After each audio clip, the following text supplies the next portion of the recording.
Hello, class. This is Professor Blankenship again, and today we're going to talk about chapters 9 and 10 from the textbook, which really focuses on the strategic perspective of corporate social responsibility. And just as a reminder, this is the week that our research paper is due, the company research paper. So please make sure you give that your attention throughout this week. Um, when you think about strategy, it's all about the actions that a firm takes to achieve its mission and really to gain that competitive advantage, build that competitive advantage that's one that's maybe sustainable over an extended period of time, both the midterm and the long range time frames.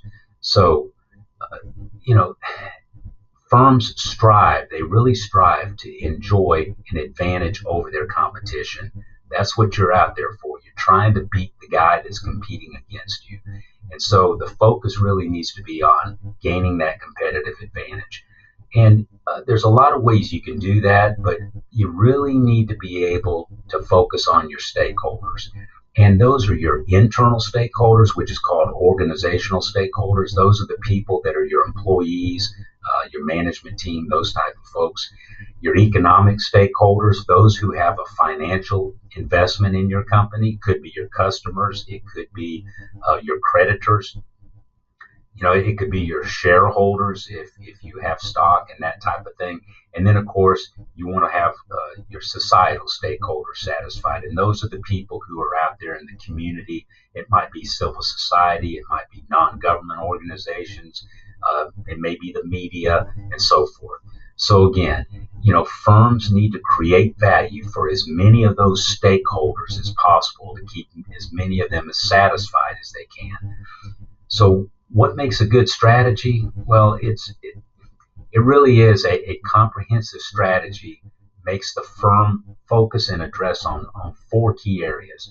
First is basically like, where do we compete? So what market are we in? What unique value do we bring to the table? What's a little different about us? What resources or maybe even capabilities do we utilize?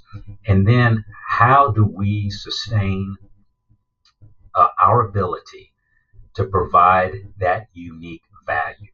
It's not only about today.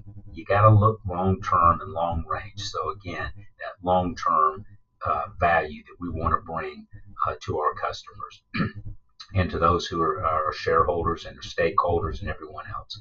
So, it's all about the firm's core competencies. What do we do better than others? What is our gravy? What are the things that we do best?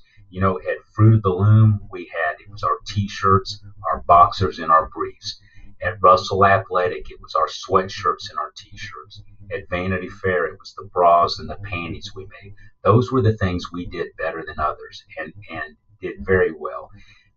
You don't want to get outside of those areas, because when that happens, that's not your core competency. It'd be like McDonald's, they've attempted to get outside of the hamburger. The hamburger is their core competency. That's what they do best.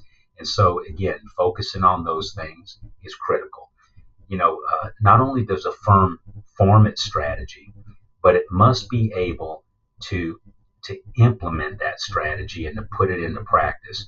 So when it comes to strategic CSR, there are five components that are truly essential.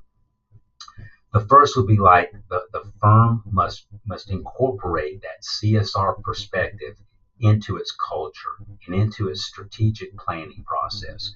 So they need to sort of live and breathe it as a company. The second one would be, any actions taken that are directly related to its core operations. Okay. The third one is like the firm must be able to understand and respond to the needs of all of its stakeholders. Fourth would be the focus on optimizing value created, basically. And then finally, the fifth one would be that they shift from the short-term perspective to managing relationships with the key stakeholders, both in the midterm and the long-range time frame. Okay, so a combination of all five of these components really ensures the integration of CSR within the strategic planning and the day-to-day operations of the firm. So again, just to remind you, this week you need to focus on your research paper and get it submitted before the deadline, and make sure to follow the instructions closely. Thank you, and I'll see you next time.